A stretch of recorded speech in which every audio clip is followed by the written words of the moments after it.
So let's say you are inspired to do something different in your relationships. Maybe you're ready to take that next big step and open up. Or maybe you've been non-monogamous for a few years, but you want to change the kind of non-monogamy you're practicing. Or maybe you want to dig in and really change how you're relating to the people you love. You're committed to healing in your relationships and creating secure attachments, and you're seeing that you want to make some changes to make things better. How do you set yourself up for success if you're trying something new?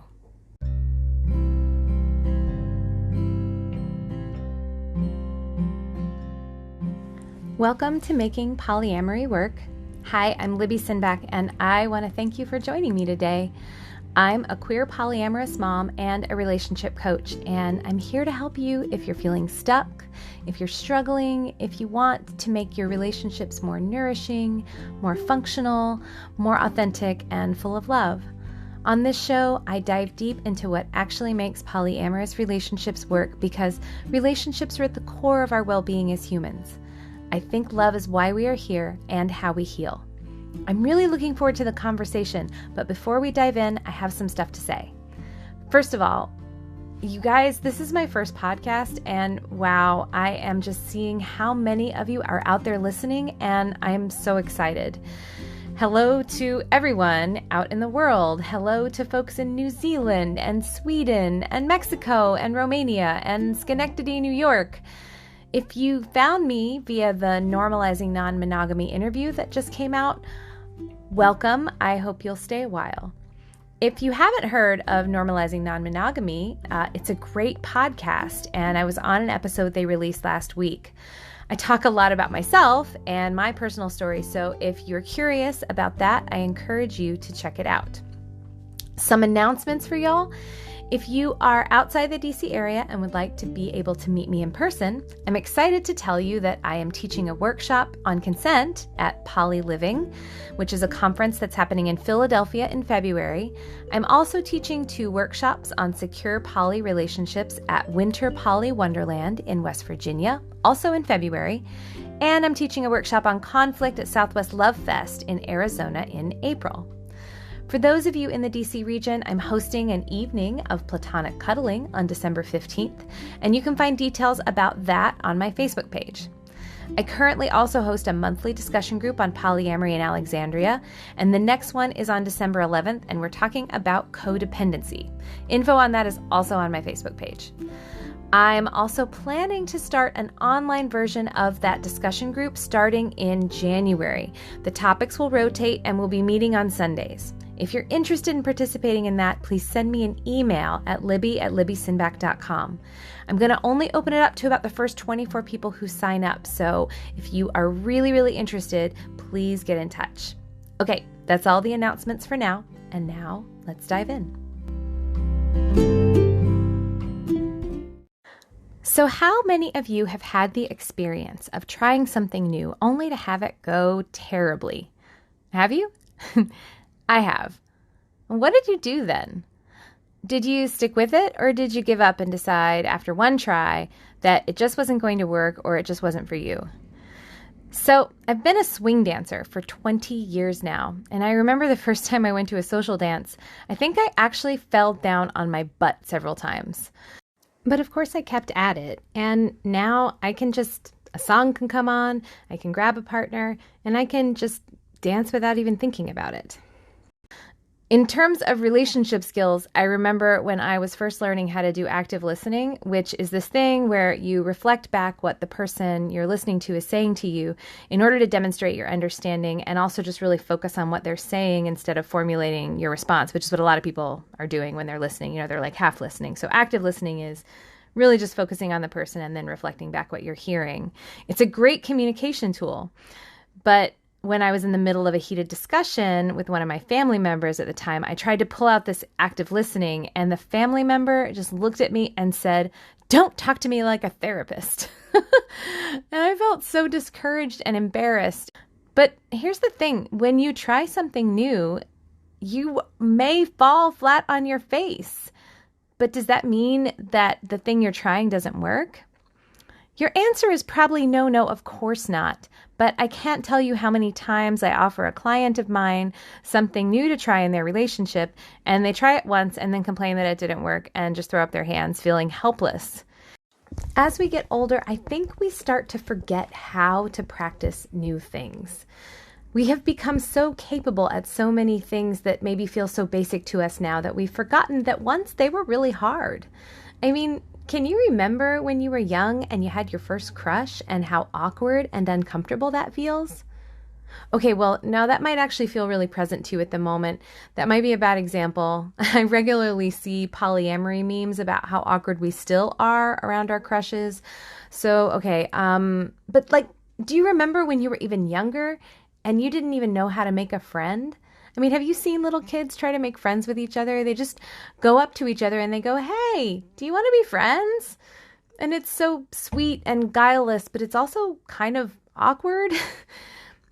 I know tons of people who talk about their early days of polyamory as a lot of falling flat on their faces. One friend even calls his first year of polyamory his year of grand mistakes. But I mean, obviously, you even as an adult, you'll get past those beginner moments and you get better. And until you do, it takes a consistent and deliberate commitment to keep trying to get good at something. Sometimes you might really have a knack for something and it might just click right away, but just because it doesn't mean you shouldn't try a few more times. Another thing I think is that we don't approach skills like relating to others maybe the same way we approach learning something like yoga or playing the piano. They aren't that different though. And just like it takes repetition to get good at free throws or perfecting your handstand, it also takes practice to get good at things like apologizing. But here is the difference. When we've gotten really super good at something, we can say we've mastered it. And Malcolm Gladwell, who's author of many books, including one called Outliers, says that to become a true master of something, you need to practice it for about 10,000 hours. That's like practicing something for 40 hours a week for nearly 5 years. Now, what I want you to do is think about the age you are currently and think about how many hours, weeks, and years you've had practicing the things that have gotten you to where you are now. And you might not want to be where you are now. You might want something different. So it's not just that you're trying something new that you have no practice at, but also you are very likely, very, very good at the thing you're trying to change.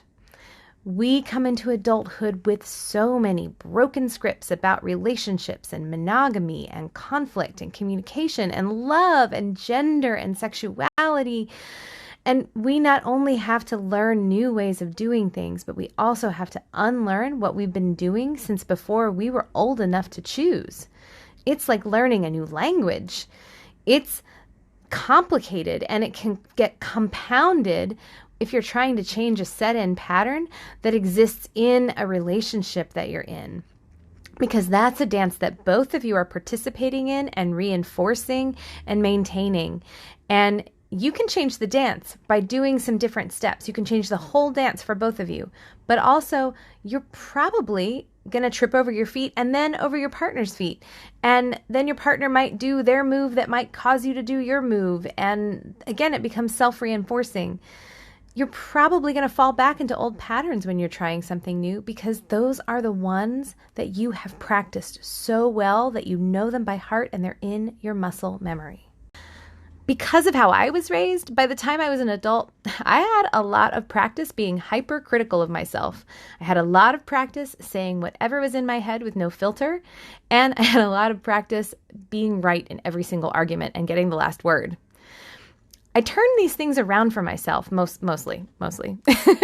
But it took time and effort and deliberate practice. What I don't want you to do, and what I've seen happen far too often, is when you're trying something new and then it doesn't work, you throw up your hands and give up. Or you beat down on yourself and tell yourself that you just can't change, that you're just stuck like this. It's not true. Instead, here are some tips for being successful and not losing heart. First, give yourself the mindset that this is a practice. Accept that whatever you're trying might not work, but that doesn't mean that you failed or that it was a bad practice. You had the opportunity to practice something new and you tried it and you did something different than what you usually do. Maybe it felt awkward, maybe it felt unnatural, maybe it was way outside your comfort zone. It's still a success. It's still worth celebrating, even if you didn't get the result that you were looking for the first time. Second, become a scientist. Approach this new thing you're trying like an experimenter introducing a new variable. You are doing something different and new, and instead of getting discouraged when it doesn't work out the way you'd hoped, take notes on what does happen. How did you doing something different impact things? If you aren't noticing a big difference, what small differences can you observe? And how did it feel to do it? Also, scientists repeat their experiments multiple times to replicate their results. To not attempt an experiment more than once is just bad science, y'all. And I want to be clear, not everything is for everybody, and not every practice that I'm going to offer you is going to be the thing that works for you. Some people try tap dancing or Japanese rope bondage for the first time, and it really, really isn't for them, you know? But it's not just that they aren't good at it yet. It also is that it just doesn't feel very good or it's not enjoyable. But even then, it's still worth keeping an open mind and investigating the discomfort to see what's underneath. Next, loop the people you care about into what you're working on. This is especially true if you're working on a new relationship skill. One thing I'm going to talk about more is how to de-escalate conflicts in relationships. And so let's say you're practicing that and you're in the middle of a difficult conversation with a loved one and you notice you're getting pretty flooded and you are practicing taking a break instead of letting things continue to get heated and escalate. It can be really helpful to let your partner know what you're doing by saying something like, hey, I know we'd usually keep talking until we both feel better or until we both are exhausted, but I am noticing that I'm getting worked up. And so what I want to try is to take a break and cool down. Can we just go to sleep now and come back to the discussion in the morning? Looping your partner in so that they know what's happening when you're doing something different helps them have a practice mindset and keep an open mind instead of freaking out and going, oh, what's going on? Okay. And then the last thing is where it makes sense, invite your partner into the practice with you. I mean, if you're trying out Japanese rope bondage, make sure that your partner's into that. But even if they aren't, you can let them know what you're working on and invite them to support you.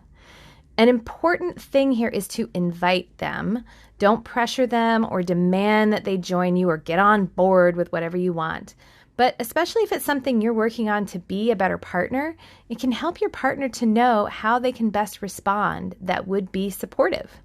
So if you're practicing something like self-soothing while you're struggling with jealousy feelings, you can let your partner know, hey, I would love it if you acknowledge that I'm not asking for as much reassurance right now when you go on a date.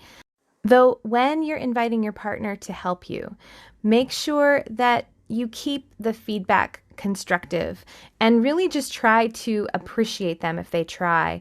I don't want you to get caught in a situation where your success in the thing that you're practicing is contingent on your partner responding perfectly because they're trying something new too.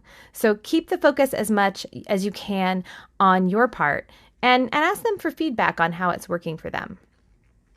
Having a practice mindset in relationships can really help you when you're trying to make a change or turn things around for yourself or in your partnerships. When you try something new, it isn't going to be perfect, and it's probably not even going to work the first time. I'm a big fan of active listening, y'all.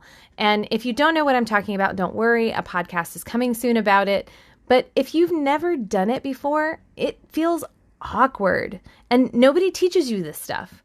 When I was trying it out on that family member, I was totally doing it in a way that was stilted and unnatural sounding, so of course they responded badly. But it also is a totally awesome and amazing communication skill. A lot of the podcasts coming to you over the next several months are going to have relational practices that have helped me. They've helped my partners, my friends, and my clients. But it's not like you can just have an insight and hear what needs to happen and then do it once and it's going to work like magic. It is more like tending a garden, planting something here, tending to it, watering it, weeding out the stuff that you don't want.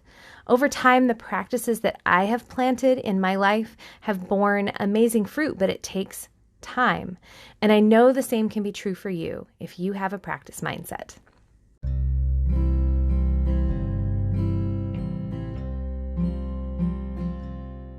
Thank you so much for joining me today. If you have any thoughts about what I've said or questions for the show, please let me know. I'd love to hear from you. You can reach me at libby@libbysinback.com or on my Facebook page. Just do a search for Libby Sinback and you'll find me. I also do one-on-one coaching, and for the month of December, I'm opening up my schedule to talk to some new people. So if you're interested in diving even deeper into this work, there's a link on the podcast description of this podcast for you to sign up for a free session with me. If you love this podcast, please share it with your friends, networks, Facebook groups, etc. Oh, and of course, subscribe. And if you want even more people to listen, I've heard that rating and reviewing on iTunes or whatever platform you're on can help more people find the show.